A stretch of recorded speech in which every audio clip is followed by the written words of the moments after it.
Hey guys, Coaster Confusion here. As some of you know, Six Flags New England is my home park, and I absolutely love it. On May 31st of the 2024 season, I took a trip there. And after not having visited since the end of 2022, I've seen some noticeable changes. In this video, I'll be reflecting on my visit and some opinions I have about the park.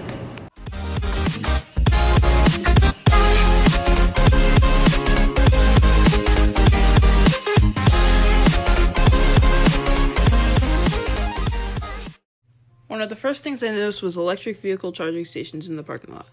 I think this was a very good addition, as electric vehicles are becoming more and more popular. These stations contain screens with ads and what looked like cooking hacks from 5 Minute Crafts. I mean, I guess that might be entertaining to some people charging their vehicles. Heading to the park, they've added some trams that give off some old vibe. I don't exactly know what they're called, but they do have some character. After the tram transports you to the bridge, or if you choose to walk, you're usually greeted with those iconic M&M stairs. But here in 2024, what happened to those stairs? I did not take the tram, I walked, I actually ended up running, and was greeted with plain concrete stairs. This was pretty disappointing. Even though it's a small detail, for my first visit to Six Flags, I always remember those stairs. On a more positive note, I was impressed with the organization of the entry of the park. Before, on a busy day, you'd walk down the stairs to a long line leading to a tent where the security was done. Then you'd proceed to join another line to scan your pass into the park. This was rarely efficient. Most of the time you're just stuck in the hot sun just trying to get in the park.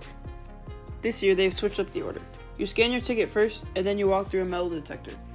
My visit was very busy, and this process only took a couple minutes, whereas on a busy day before it would take around 5 to 10 minutes. During this visit, I was only able to ride 2 rides, which were Wicked Cyclone and Superman. I will say the operations for these 2 popular attractions were pretty good. Both of the coaster's dispatches were really quick, and the staff on both rides had a lot of energy. I feel that was something that was lacking in the years after the pandemic, and I'm glad to see this energy back. Now I just want to briefly talk about their cashless policy. After the pandemic, Six Flags became a cashless park. At the time, they had the Ready Card stations in various locations around the park. These machines were very easy to use. All you had to do was insert the cash into the machine and you'd receive your card. This year, they changed the machines and it seems that they were much more complicated. That day being a day for many schools and camps, it was very busy, and the lines for the card stations were really long. Even me being there with my school found this annoying, as I came to the park with cash and left the park hungry because I was unable to buy anything. My sister stood in the line for almost 45 minutes waiting for a card, and the line barely moved, so she left. Later I found a shorter line because I wanted to buy some merch, but the person using the machine did not know how to work it. Due to time constraints, I had to leave and could not buy the merch or the Dippin' Dots I was craving for the longest time. Speaking of Dippin' Dots, I feel like the price has risen dramatically. Ever since when was the price of the kitty size almost $10? I researched about Dippin' Dots specifically at Six Flags New England, and this website from some time ago says the kitty size is $7.99. The regular is $8.99 and the Goliath is $9.99. And if I remember correctly, the price of the kitty is now almost the price of the Goliath then. I know there's all this inflation and everything, but this is ridiculous. You never really get what you pay for with them anyways, because when it melts, it's not even equivalent to a scoop of ice cream anyways.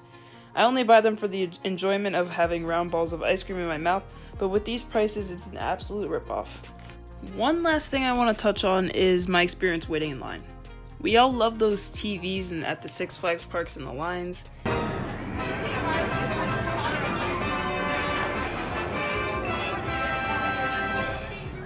But can someone please tell me why Six Flags is doing this?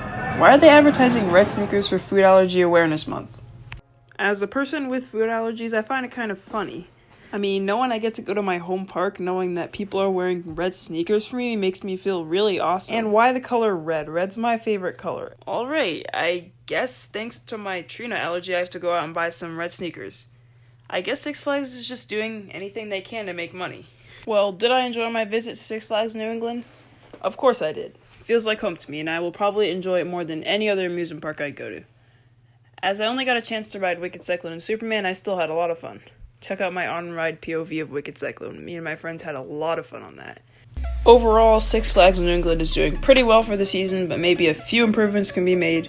If you've been to Six Flags New England or any Six Flags park during the 2024 season, please comment down below about your experience. Anyways, that's all I have. Oh, and always remember, be you and keep riding coasters.